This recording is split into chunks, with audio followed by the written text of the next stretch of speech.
একটা লোক মেয়েদের প্রতি এবং মহিলাদের প্রতি খুবই আসক্ত ছিল। নতুন নতুন মেয়েদের সাথে কথা বলা, সম্পর্ক করা এবং আনন্দ ফুর্তি করা তার খুবই পছন্দের কাজ ছিল। কাজের ফাঁকে ফাঁকে ইনস্টাগ্রামে বা সোশ্যাল মিডিয়ার মধ্যে সুন্দর সুন্দর মেয়েদের সাথে কথা বলতো। ঠিক তেমনইভাবে একদিন একটা মেয়ের সাথে কথা বলে, তার সাথে দেখা করতে যায় এবং গাড়ির মধ্যেই তারা দুইজনে খারাপ কাজ করতে শুরু করে। মেয়েটির পিছে পিছে তার 3জন বান্ধবীও আসে। সে 4জনের সাথেই খারাপ কাজ করে। তার কাছে এই সমস্ত কিছু খুবই আনন্দের মনে হচ্ছিল, কিন্তু মুহূর্তের মধ্যেই তার এই আনন্দ বদলে যায় কান্নায়, চিৎকারে। সে জানতো না সে কোথায় ফেসে গেছে এবং তারপর তার সাথে কি কি ঘটতে চলেছে। এরপর তাকে বাঁচাতে ছুটে যায় কয়েকটা থানার পুলিশ। তারপর তারা কি করেছিল তার সাথে পুরা ঘটনাটা বলছে। এর আগে বলে রাখি, এইটা আমার 100 দিনে 100টা গল্প বলার চ্যালেঞ্জের মধ্যে 13 নাম্বার গল্প। চ্যানেলের বাকি গল্পের ভিডিওগুলো দেখুন এবং চ্যানেলটাকে সাবস্ক্রাইব করুন। এই ঘটনাটি ঘটেছিল মধ্যপ্রদেশের উজ্জয়নের বাসিন্দা রাহুল সম্পত্তি লেনদেনের কাজ করতেন এবং অবসর সময়ে বেশিরভাগ সময় সোশ্যাল মিডিয়ার মধ্যে অ্যাক্টিভ থাকতেন। একদিন তার ইনস্টাগ্রাম অ্যাকাউন্ট ব্রাউজ করার সময় হঠাৎ করেই ইনস্টাগ্রামে আয়ুষী নামের একটি মেয়ের অ্যাকাউন্ট দেখতে পান। তার বাড়ি ছিল জবলপুরে। তার সাথে মেসেজে কথা বলেন। তারা দুজনেই একে অপরের অ্যাকাউন্ট ঘাটাঘাটি করে দেখে এবং তারপর তারা কথা বলতে শুরু করে। কথাবার্তা বলার সময় আয়ুষী রাহুলকে জিজ্ঞাসা করে, তুমি কি কাজ করো? রাহুল তাকে বলে, আমি সম্পত্তির লেনদেনের কাজ করি, অর্থাৎ রিয়েল এস্টেট এজেন্টের কাজ করি। এই কথা শুনে আয়ুষী খুবই খুশি হয়ে ওঠে। সে তাকে বলে, আমিও একটি বাড়ি কিনতে চাই এবং আমি অনেক দিন ধরে একটি ভালো বাড়ি খুঁজছি। এই কথা শুনে রাহুল বলল, ঠিক আছে, তুমি যখনই উজ্জয়নে আসবে আমি তোমাকে একটি ভালো বাড়ি দেখাবো।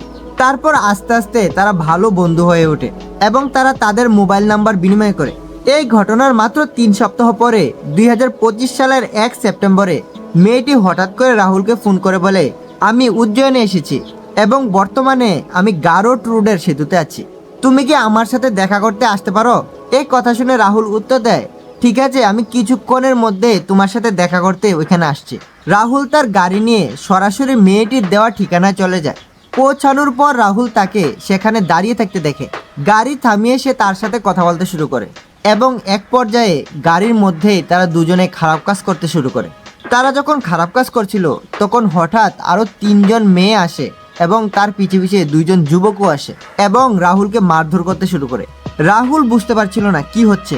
কিছু বোঝার আগেই তারা রাহুলকে অপহরণ করে এবং গাড়ি চালিয়ে সোজা জঙ্গলে চলে যায়। সেখানে পৌঁছানোর পর তারা আবার তাকে মারধর করে। তারপর তার স্বর্ণের চেইন, আংটি এবং 10,000 টাকা ছিনতাই করে নেয়। অপহরণের পর তারা তাকে 600 কিলোমিটার পথ গাড়ি চালিয়ে নিয়ে যেতে থাকে। এভাবে তারা রাহুলকে বেশ কয়েক ঘন্টা ধরে হাত পা বেঁধে রেখে তার গাড়িতে করে ঘুরিয়ে বেড়ায়। তারপর তারা রাহুলের ফোন ব্যবহার করে গুগল পে বা ফোনপে দিয়ে গাড়িতে ডিজেল ভরে এবং খাবার দাবার কিনতে শুরু করে।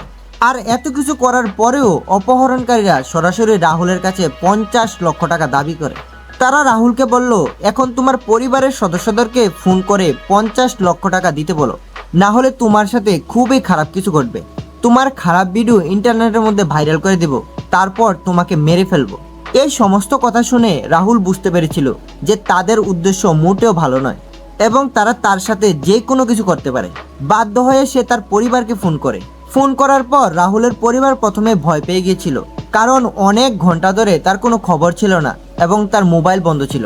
তারা অপহরণকারীদের সাথে কথা বলে। অপহরণকারীরা 50 লক্ষ টাকা দাবি করেছিল, তবে পরিবারের লোকেরা বলেছিল যে তাদের কাছে এত টাকা নেই। তারপর অনেক কাকুতি মিনতি করে মুক্তিপণ কমিয়ে 15 লক্ষ টাকায় আনা হয়। তবে পরিবারটি খুবই বুদ্ধিমানের সাথে কাজ করেছিল। রাহুলের ফোন আসার পর তারা সরাসরি থানায় গিয়ে একটি প্রতিবেদন দায়ের করে। পুলিশ ঘটনাটি জানার সাথে সাথে তদন্ত শুরু করে। তারা রাহুলের লোকেশন ট্র্যাক করা শুরু করে।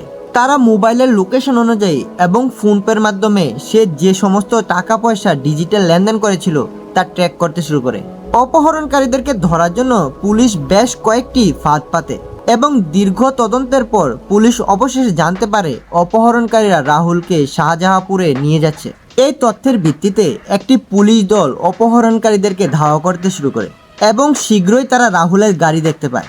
অপহরণকারীরা যখন বুঝতে পারলো যে পুলিশ তাদেরকে ধাওয়া করছে, তখন তারা তাদের গাড়ির গতি বাড়িয়ে দেয়, কিন্তু পুলিশও হাল ছাড়েনি। তারা গাড়িটিকে ধাওয়া করতে থাকে এবং কিছু দূর যাওয়ার পর অপহরণকারীরা গাড়ির নিয়ন্ত্রণ হারিয়ে ফেলে।